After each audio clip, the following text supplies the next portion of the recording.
when I get elected, the people will be invited to my house, to my office, anytime they want, and I'm not going to be above them because you know what? I'm one of them. Right. I'm your representative. I'm the guy carrying the torch, but you're right behind me. That's right. And the torch of liberty cannot be snuffed on my watch. So if basically the bottom line is that if whatever the constituency wanted, if they wanted to say let them pay for the pensions, or if they said no, don't do that, let them stay in and let the next group. Basically you would look at the consensus and say, this is what my people want. If the representative, if the constituents in my representative district say, Robert, let's do it. Yeah. I would do it. Okay. Let me tell you something that's important about the four terms. You don't create much of a pension. Because really, if you think about it, seriously, Sheryl, if I get elected, I got a great job now. I really do. I love what I do. I'm a programmer. I design. I'm a process control engineer at a chemical plant. I work in the chemical plant. Okay? Process control engineer. I design. I write programs. All that. I have a great job. Very challenging.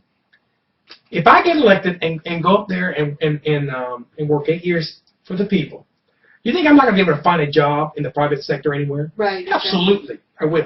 Yeah. And I'll be fine. Right. I don't need the pension. Leave it to the people. Actually, you know what? Those pensions should not go to us. Should go to those guys that fought in Vietnam, and in Korea, and in Iraq, and that's what I want to. That's what I want to do. You know what? I could not agree with you more. As far as I'm concerned, each one of those people is entitled to have as much schooling if they want to get a PhD, if they want to set themselves up with business. I could not agree with you more. I have another plan on that. Yeah. Let me tell you real quick. Great, wonderful. We have 194 countries in the world. Yeah. We give to 150 of them. Actually, about 155 of them. But right now, the bill is passed on entirety. We fund foreign aid. Okay? That's in its entirety. I say, and I'm agreeing with, I think Ted Pohl said this, that he wanted to, either he's already presented a bill, but to take each country and up and down vote on each country. And you have to justify each country. I would not give to Venezuela, but the bill now has Venezuela and it has China and Pakistan. They don't like us. They're not our friends. So what I would do. Have Argentina in there? Yeah, of course. Absolutely. That's interesting. In Brazil, yeah. So what you do is you take the bill, you separate the countries, you vote on up and down vote on each country. Those countries that we don't fund, I would take that money and create a health care card for our servicemen and women and allow them to take their health issues to any hospital they want. They are not relegated to the Veterans Administration Hospital. The VA hospital right now has problems. But what you do is you create competition. And now with these health care cards, you get doctors everywhere and you get good doctors all the way across. I would like to know why we have VA hospitals anyway. Yeah, I agree. But this would take care of that. Because, yeah. Why not just let them have their health insurance? I agree. Just give them a health insurance plan. That's what I want to do. Yeah. Give them a card where they can go and take their health care issues to any hospital they want. Excellent. That's take the foreign aid and give it to them. Okay. They're the ones that fight for this freedom. And one quick one is my 29th Amendment was to repeal the 17th Amendment. This gets power back to the states. Yeah, this was something that Robert had told me about earlier, and this is one of my big pet peeves, is the 17th Amendment, which obliterated the state sovereignty. It does. It just wasn't. It becomes a popular vote. Yeah. And these guys. The popular vote is for the Senate, by the way. Yes, the U.S. Senators. It didn't used to be that way, and they represented the states, which was the check and balance. And now there's no check and balance. It's so. Right, exactly. Yeah. And what happened, for those who don't know what the 17th Amendment, it was ratified in April of 1913 under Woodrow Wilson's administration. And a lot of bad things happened there. The Federal Reserve formed in Christmas of that same year. A lot of bad things happened in 13. But what you did was the state legislators and the legislators of the state were the ones who picked who was going to represent them in the Senate. Well, what that does is it gives power of the state to the people, and those people who elect their representatives of the state will now have a voice in who goes to the Senate. Well, that was tinkered with in 1913, and it repealed. It overwrote. I think it was Article 2, Section 2 or Section 4 of the Constitution, which said that the U.S. senators were to be chosen by the state representatives. Right. What I want to do is I want to repeal the 17th Amendment and bring it back to the Founding Fathers' intent and give the power back to the states and back to the people. Hence, the 10th Amendment rights. I think that it's a place we go. My 30th Amendment is a balanced budget amendment to the Constitution and use zero-based budgeting. Pretty much what that means is every federal budget, every federal program starts at zero, and you have to justify the expenditures. If there's fraud, fat, or it's no longer needed, it goes away. Right. We can no longer spend 43 cents more than what we bring in and have a deficit at the end of the year, almost $2 trillion. If you did that at home, you'd be bankrupt. Oh. And the bill collectors would be calling. That's what happens in the United And States. not only would you be bankrupt, it would probably not be a Chapter 11. It would be a Chapter 7, which would ruin your life. You would never buy a car. That's right. That's where we are. We're at the precipice of economic collapse in this country. We are. We are. And, you know, it's like Dr. Paul. He is right. The Federal Reserve is going out there. They're monetizing the debt. The U.S. dollar has lost. He said, I think the other day, 95% of his value. We're paying $4 for gas, but one of the reasons is that our dollar doesn't go very far. People don't know that. Yeah. But part of the devaluation of the U.S. dollar is why we're paying $4. Yes, oil prices and the there's a lot of combinations, but that is a reality. Not only that, people say, well, you know, the Obama administration and the previous administrations have not raised taxes. Well, that's also a lie. Yes, because it is. when you print money, you devaluate your ability, what they call your cash, your buying power. Excuse me. Yeah, your buying power. Your buying power is actually diminished every time another bill is printed, because that bill offsets your bill. That bill makes your bill worth less money. Yes. So that means you can't buy today or tomorrow what you could have today for the same price. It costs you more. Okay, because your money is worth less. So there's that. That's essentially a tax. Okay, it's just a sneaky way of doing it.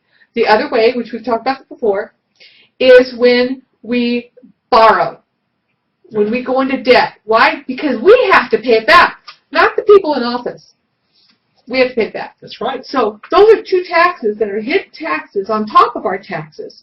And now, I don't know if you've heard about the latest taxes, but they want to tax every transaction, every deposit transaction into banks. That's correct. That's the latest tax that Obama has, and I believe he's doing it by executive order. I'm not certain. I've heard rumors about different things, but it came from Obama. And he wants to tax you every time your paycheck is deposited, every time you make a deposit, there is a transaction fee that's actually a tax, goes to the federal government. Okay? So that isn't started yet. That's what they're working on. So I mean, it's absolutely ludicrous, all these tiny little things, everything that we're being taxed on, and on top of that we've got the debt, we've got the printing. Right. Okay, so, you know, in 1970, I think it was 1975, that was the death knell of what was left of the gold standard. That's good. Yes, that's right. It's under Nixon's administration. Okay, and the reality of it is that I just listened to a wonderful seminar on the campus of the University of Houston. They had somebody come in from Wisconsin. University of Wisconsin-Madison, who was actually part of the budget advisory with past presidents, presented a very interesting research that they had taken some time to do based on the collapse that we've just had, the big bubble and everything. I won't go into a lot of details or anything, but the bottom line was that it was a nonpartisan effort. I didn't agree with some of the policy suggestions that they had, but the statistics and the information that they drug up was overwhelmingly impactful. It was poignant, just poignant on this very issue of what's happened. There were a lot of things that happened. It wasn't just that the mortgage industry collapsed. Oh, I know. It was a lot of things that combined that were just really, truly the perfect storm. And they could have seen it. They just were not. paying attention to what was going on because of all the different bureaucracies doing different things at the same time. As a congressman, there's not much you can do about a bureaucracy. But we've touched on that in the first hour. We touched on some of the ideas that you had. What do you see as the most phenomenally basic thing that we can do, that you can do as a congressman for us to help strengthen and buoy up, maybe make tether up the economic system that we have? The system, not just the condition, but the system. I think that's a good question too. The main thing here, Sheryl, that we have to do is we got to get Americans back to work. Okay. Right now, someone's told me that the numbers have gone up. Until I see it officially, I'm not going to spout the numbers. But right now, we have 47% of the people with no tax liability. Okay. I fear when that number becomes 51, and then the makers are at 49, then we have a tremendous problem. We have a democracy. We no longer have a representative republic. Because when you have 51% of the people on the take, then you have a democracy, and they will vote for that based on entitlement. that take. That's right. And so you have a democracy. That's exactly what happened to Greece. Absolutely. Yes. And we can't. And I don't mean modern Greece. I mean historical Greece too. Absolutely. Yeah. And okay, so we have to put people back to work. I know, because I've talked to them, there are enough people, and just in the Gulf Coast in Louisiana, who are sitting at home collecting unemployment checks, and they don't want to collect those unemployment checks because they have high-paying jobs up there in the oil rigs. They have high-paying jobs working in building pipelines and all that. So the first thing is we have to start. The Department of Interior right now is not issuing permits, so we have to get those Americans to work on the oil rigs, the deep water wells, oil rigs. Right. We got to get them back to work. So what we have to do is we have to expedite the Department of Interior's permit giving. Because then he puts those people to work. When these people are working, they're no longer taking. Now they're givers. They're makers. Okay? We start bringing this number of 47 down. Okay? We need to stop. Because right now in West Texas, they're talking about making the sand dune lizard an endangered species. Now, the difference between a regular lizard and the sand dune lizard is you got to turn this thing upside down and look behind the hind leg, and if it's got a little triangle on the back leg, it's a sand dune lizard. Funny. So they're trying to make it an endangered species. If they do that, then the oil and gas exploration that's going on in West Texas, the fracking, shuts down. Because I wonder why they're doing this too. Absolutely. Yeah. Then we have to allow the XL Keystone Pipeline. We talked about executive orders. Right. The Constitution in Article 1, Section 8 says that the Congress reserves the right to make commerce with foreign nations. Canada being a foreign nation, they can do this. And you alluded to this earlier too. We don't have enough votes in the Senate to get this done. But if we can override that executive order by Obama and allow the XL Keystone Pipeline to be built from Alberta, Canada down to Cushing, Oklahoma, it's 1,657 miles, something like that, 1,660 miles of pipeline. You immediately put high-paying jobs on the market for Americans to start working. If we start doing that, and then after you do that, then you start by cutting the corporate tax rate. And all people, Paul Ryan the other day said he wants to cut it from 35 to 25. That's not enough. What are we? We're number one in the world in corporate tax. It goes up to 39%. Did you know that? It actually did.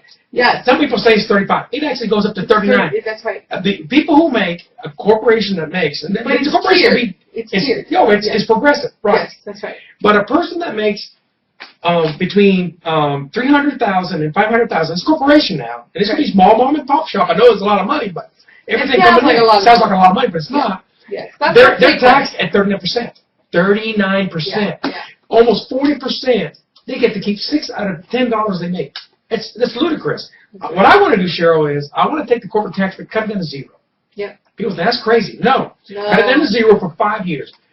Get these corporations to start investing in America. then the American people have a chance to go to Walmart, if that's what they want to do, and instead of seeing made in China, it says made in the USA. Right. Now you have a choice as an American consumer to buy American products. Right. If you buy American products, you're putting Americans back to work. Yeah. Bring those corporations that have gone overseas, bring them back, because the corporate tax rate is now palatable to them. Bring them back and create commerce. Let Americans go back to work. We've lost the steel mills, we've lost the coal, and we're stopping coal industry, we're stopping building a nuclear power plants. These are good for us in the future. If we can get Americans back to work, we can solve the ills of the import-export imbalance that we have. Yeah. Yeah. We no longer have to bring the oil from the Middle East.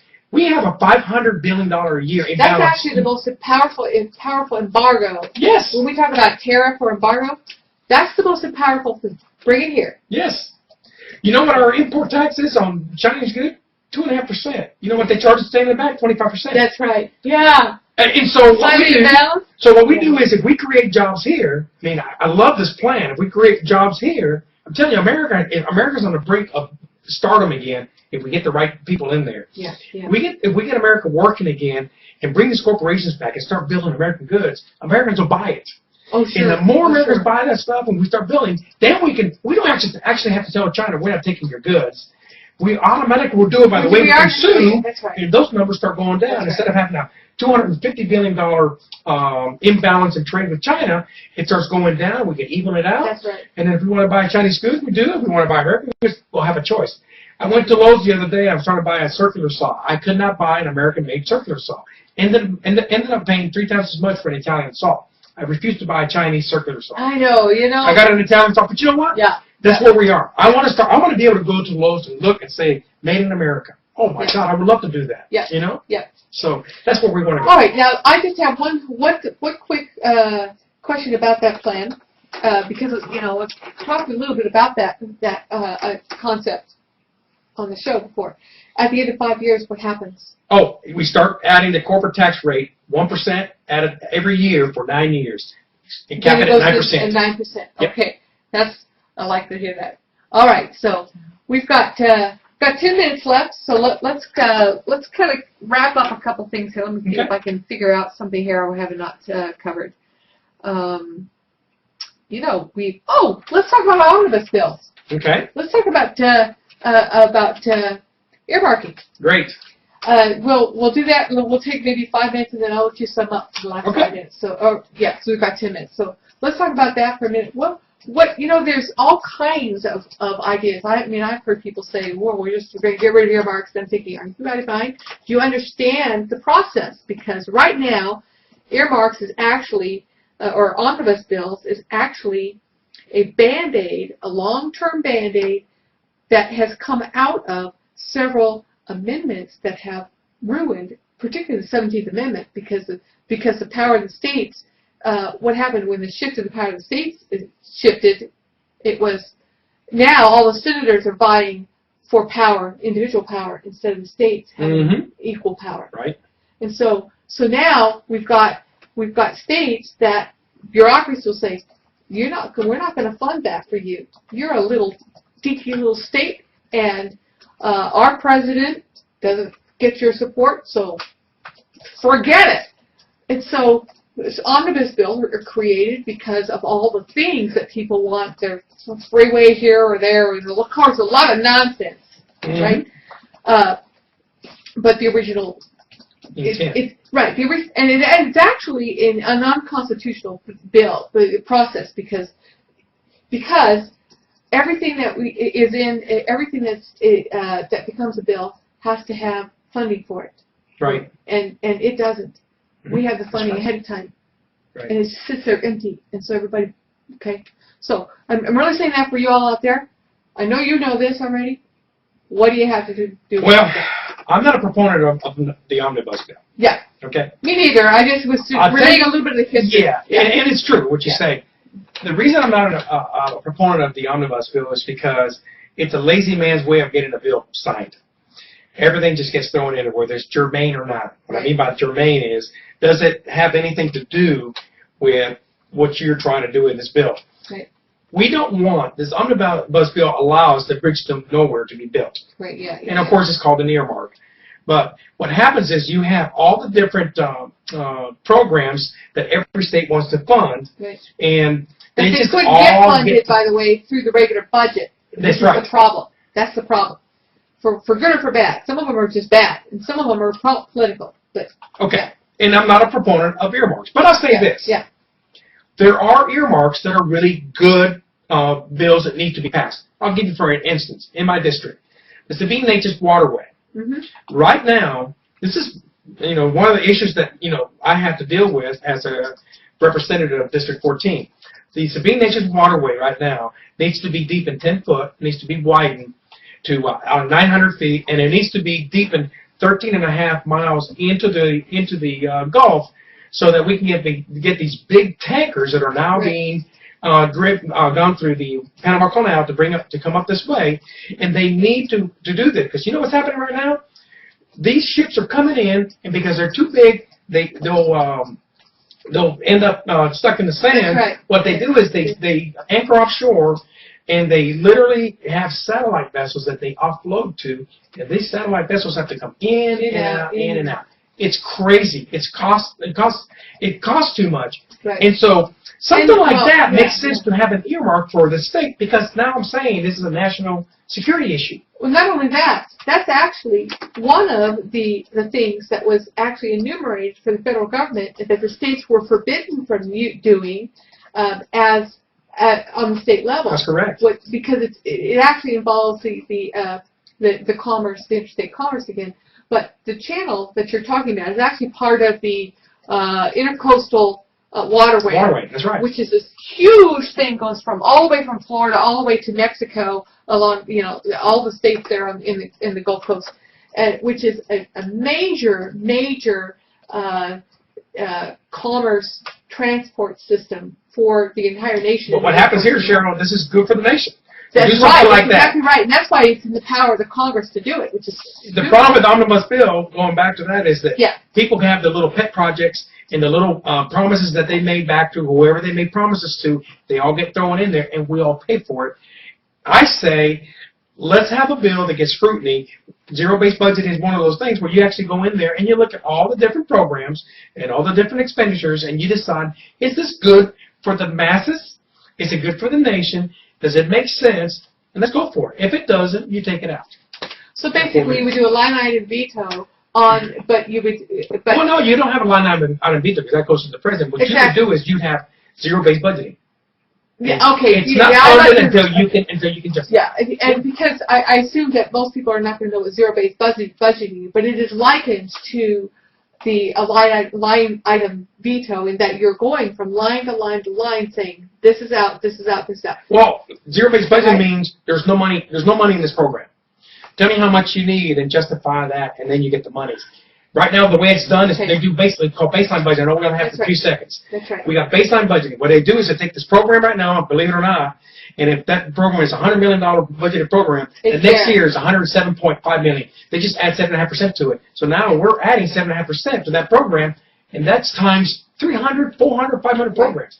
So that's why we don't have any money. So zero-based budgeting says, let's look at it. Is there fraud, fat? Is it no longer needed? If so, let's cut it out.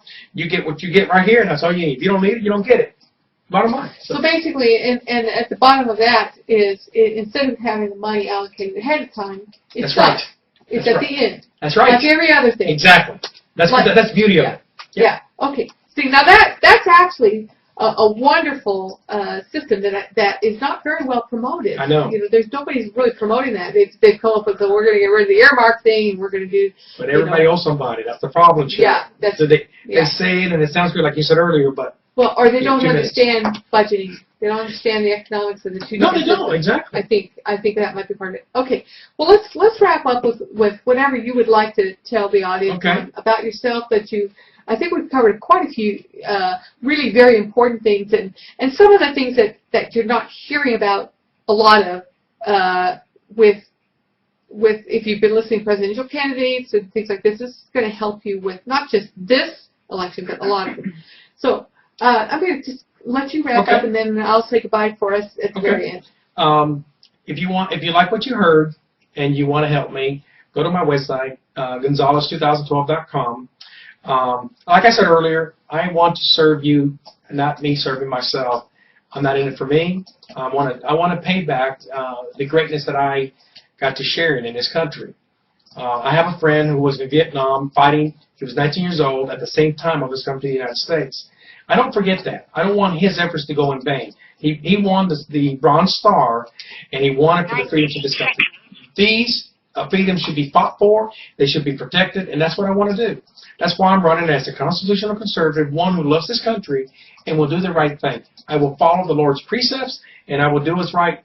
And because I love this country, I will fight for her first before I fight for myself. Thank you. Well, okay, you know what?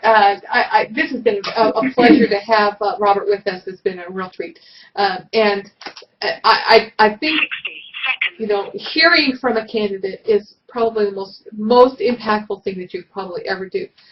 So whatever time that you have spent with us here, if you've not gone through the entire 2 hours, I would really just welcome you to do it. This will be on, we will have segments on YouTube, but it will be archived in both live stream and in BTR on All Fired Up Media under Sheryl Devereaux or Foundation of a Nation. You can click it in either way.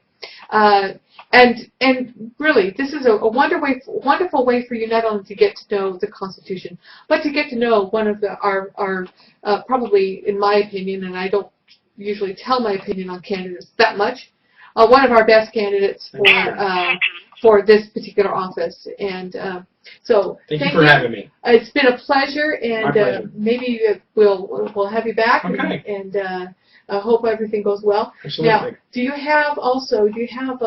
got a website, but do you have a lineup that you might want to be able to tell me? I think we may have about 10 seconds, I think. Go ahead, your live stream. Pardon me? Your live stream. Okay. So maybe you've got places that you know that you're going to be lately, or yes, that's great. Yeah.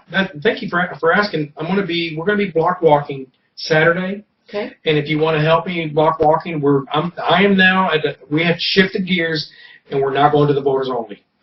That's where we're going to go. We're going to talk to the voters. So we'll block walk Saturday, and then Tuesday we're going to be at the Southeast Texas Tea Party at the Rockin' Aces in Beaumont, and there's going to be a candidate forum, and you get to see a lot of the candidates that are running in your district and state representatives. Now, real quickly, if they want to be involved in the block walk, how do they find out about that? Go to my website, Gonzalez2012.com. Okay. There's a place in there if you want to.